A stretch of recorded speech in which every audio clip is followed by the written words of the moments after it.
by His Honor, Spencer Phips, Esq., Lieutenant Governor and Commander-in-Chief, in and over His Majesty's province of the Massachusetts Bay in New England, a proclamation.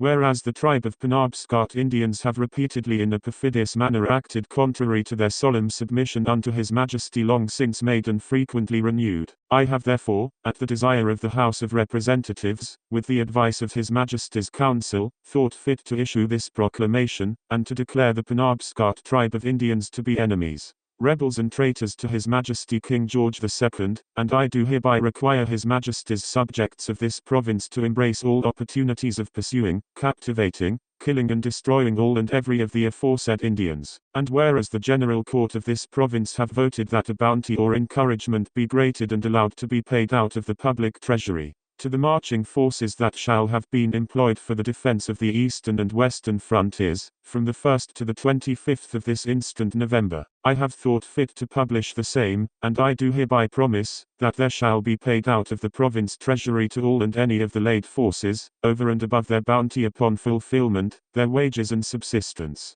the premiums or bounty following. For every male Penobscot Indian above the age of 12 years, that shall be taken within the time aforesaid and brought to Boston, £50. For every scalp of a male Penobscot Indian above the age aforesaid, brought in as evidence of their being killed as aforesaid, £40. For every female Penobscot Indian taken and brought in as aforesaid, and for every male Indian prisoner under the age of 12 years, taken and brought in as aforesaid, £25. For every scalp of such female Indian or male Indian under the age of 12 years, that shall be killed and brought in as evidence of their being killed as aforesaid, £20. Given at the Council Chamber in Boston, this 3rd day of November 1755, and in the 29th year of the reign of our Sovereign Lord George II, by the grace of God of Great Britain, France and Ireland, King, Defender of the Faith, etc., by His Honor's command.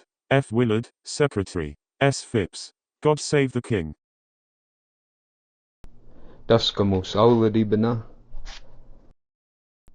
Daskamus auladi bina.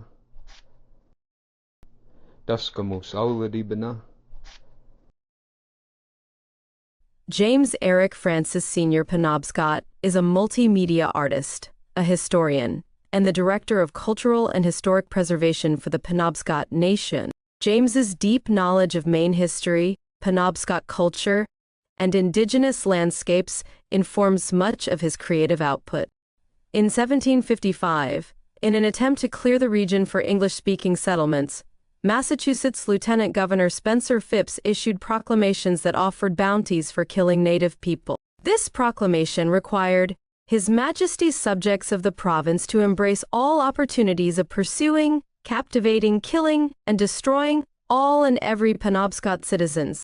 Scalps were used as proof of the genocidal killings, with bounties ranging from £20 to £50 for men, women, and children of any age.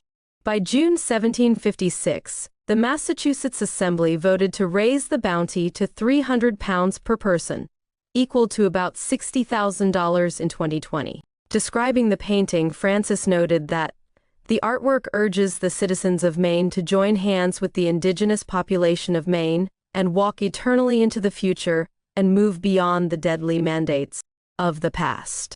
The use of language, color, and symbolism helps to affirm our resilience as Penobscot people historically, presently, and into the future.